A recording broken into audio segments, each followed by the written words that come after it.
बिस्मिल्लाहिर्रहमानिर्रहीम। अस्सलामुअलैकुम। Muzammil voice official में खुशामदीद। वकास अपनी सास को लिए दूसरे शहर गया था इलाज के सिलसिले में। वकास की बीवी भी साथ थी। जिस शहर जा रहा था, इस शहर में वकास की बहन की शादी हुई थी। अस्पताल पहुंचे, डॉक्टर से अपॉइंटमेंट ली हुई थी। वकास रिसेप्शन पर बैठे लड़के से पूछा, डॉक्टर खावर साहब कब तक आएंगे? वो लड़का हल्की सी मुस्कुराहट से बोला, सर सॉरी, डॉक्टर खावर साहब आज लेट आएंगे। वकास चौंक कर बोला, क्या मतलब? डॉक्टर साहब ने खुद मुझे टाइम दिया था 12 बजे का। स्टाफ लड़का प्यार से बोला, सर मैं समझ सकता हूँ, लेकिन डॉक्टर साहब एक मीटिंग में गए हैं, वो 7 बजे से पहले नहीं आएंगे। आप ऐसा करें, 7 बजे आ जाएं। वकास ने घड़ी की जानिब देखा, 1 बज रहा है, अभी अभी घर जाऊं भी तो 2 घंटे लगेंगे जाने में, फिर वापस आना। वकास अपनी बीवी को बुलाकर कहने लगा, डॉक्टर साहब तो 7 बजे आएंगे, अगर घर जाकर वापस आए तो बहुत लेट हो जाएगा। वकास की बीवी आसिया आहिस्ता से बोली, तो फिर यहीं बैठकर इंतजार करें क्या? वकास सास की जानिब देखकर बोला, अब अम्मी से पूछ लें कि अगर इनको इतराज ना हो तो मेरी बहन हुरिया के घर चलते हैं, पास ही है घर हुरिया का।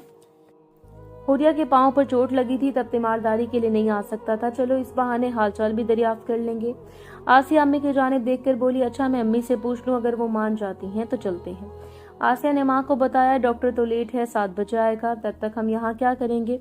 वकास कह रहे हैं कि इनकी बहन हुरिया के घर चलते हैं तब तक। सास मुंह सा बनाकर बोली, तुम लोगों ने जाना है तो जाओ, मैं तो इसके घर कभी ना जाऊं। आसिया आहिस्ता से बोली, अम्मी भूल जाए ना अब इन बातों को, वक्त गुजर गया, अब क्या फायदा। वकास बता रहे थे हुरिया के घरेलू हालात बहुत खराब हैं बेचारी के।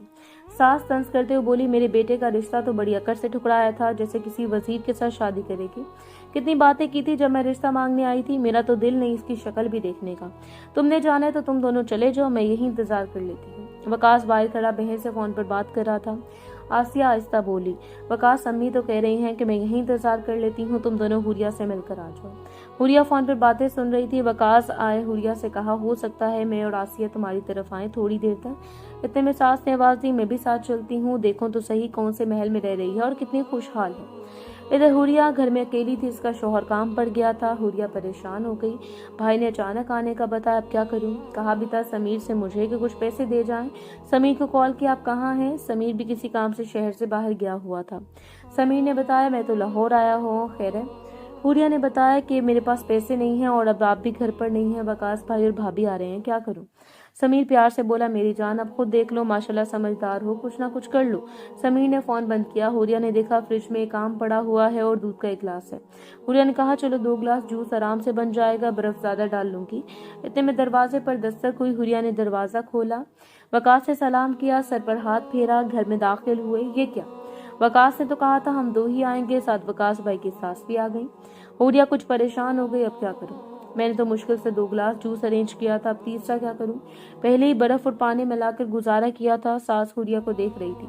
हुरिया ने वॉशिंग मशीन लगाई हुई थी, कपड़े धो रही थी, थोड़ी सी हालत बिगड़ी हुई थी। सास तंज करते बोली, इतने कपड़े कस किस के हैं? शौहर ने धोबी की दुकान तो नहीं बना ली? हुरिया मजाक में बात टाल गई, नहीं खाला, समीर ऐसे काम नहीं करते। हुरिया किचन में गई, परेशान थी कि अब क्या करूं, जूस तो सिर्फ 2 गिलास है। भाई ने सास के बारे में बताया, ये नहीं तो वो भी आ रही हैं, अगर इसको पता चल रहा तो मेरा बहुत तमाशा लगाएंगी। हुरिया ने 2 गिलास जूस एक सास को दिया और भाभी को, फिर 1 गिलास भाई की जाने बढ़ाया। भाई ये ले आपकी फेवरेट ड्रिंक स्प्राइट। वकास ने मुस्कुराते हुए गिलास पकड़ लिया। वकास ने जब घूंट पड़ा चौंक गया, ये तो पानी है। वकास समझ गया था जरूर कोई वजह होगी, हुरिया ने मुझे पानी का गिलास दिया है। वकास पूछने लगा, अच्छा तो समीर कहाँ है, इसका कामकाज कैसा चल रहा है? हुरिया आहिस्ता से बोली, समीर कह रहे थे इंशाल्लाह इनको कंपनी वाले प्रमोशन देंगे। इतने में सास वकास से कहने लगी, वकास ये जूस बहुत ठंडा है, मुझे तुम स्प्राइट दे दो। वैसे भी स्प्राइट मेरे मैदे के लिए भी ठीक है। हुरिया घबरा गए, वकास की जानिब देखने लगी। वकास भी चुप हो गया। वकास ने हुरिया की जानिब देखा, फिर मुस्कुरा कर बोला, सासू माँ मैंने आधे से ज्यादा तो पी ली है। हुरिया तुम ऐसे करो, अम्मी को दूसरा गिलास ला दो। हुरिया उठने लगी तो वकास बोला, तुम बैठी रहो, पाँव के जख्म का ख्याल रखा करो, ज्यादा न चला करो, मैं ले आता हूँ अम्मी के लिए स्प्राइट। वकास जल्दी से उठा, किचन में गया, फ्रिज में कुछ भी नहीं था। वकास समझ गया था कि पानी देने की वजह यही थी। वकास ने खाली गिलास नीचे फेंका, गिलास टूटने की आवाज सुनकर हुरिया जल्दी से उठी। वकास भाई क्या हुआ? वकास हल्का सा मुस्कुराया, बोतल गिर गई, मैं ऐसा करता हूँ अम्मी को दुकान से लाकर देता हूँ। सास जूस का घूंट भरते हुए बोली, रहने दो, अब जूस ही पी लेती हूँ। हुरिया की जान में जान आई, बातें करने लगी, क्या हुआ है खाला को, डॉक्टर कब आना है? हुरिया कहने लगी, भाई बिरयानी पका लूं फिर आपके लिए। सास कुछ बोलने लगी। वकास झट से बोला, नहीं नहीं हुरिया, टाइम बहुत कम है, डॉक्टर 1 घंटे तक आ जाएगा, हमको जाना होगा। बिरयानी उधार रही फिर कभी। वकास ने आसिया से कहा, आसिया चलें, 6 बज चुके हैं, अस्पताल में फिर रश हो जाएगा, अम्मी चलें क्या? सास मुंह बनाकर बोली, हाँ चलते हैं। फिर जब सास को कोई बात ना मिली तो जाते हुए तंज कर गई, हुरिया कुछ पैसे जोड़कर नया पंखा ले लो, हवा ही नहीं देता, इतना पुराना हो चुका है। हुरिया खामोश रही। जाते हुए भाई ने सर पर हाथ फेरा और हाथ से मुसाफा करते हुए 5,000 रुपए चुपके से मेरे हाथ में थमा दिए और आहिस्ता से बोले, स्प्राइट बहुत मजे की थी। मैं मुस्कुराने लगी। भाई ने दुआ दी, खुश रहो और अपना ख्याल रखा करो, मैं फिर चक्कर लगाऊंगा किसी दिन और समीर को साथ लेकर आना किसी दिन, तुम लोगों के लिए कुछ सामान लेकर रखा है। हुरिया की आंखें न जाने क्यों नम हो गई। वकास भाई ने आंसू साफ किए, पागल, खुश रहा करो। इस तरह प्यारे भाई ने मेरी माली कमजोरी पर पर्दा डालकर और मेरे साथ हमदर्दी से मदद भी की। भाई तो बहनों की जान होते हैं, बहनों का मान होते हैं। बहनें कब सब कुछ मांगती हैं भला? भाई की थोड़ी सी मोहब्बत ही तो कुल कायनात होती है बहनों के लिए। हर भाई मेरे भाई के जैसा हो जाए तो बहनों की आंखों में से दुख खत्म हो जाए।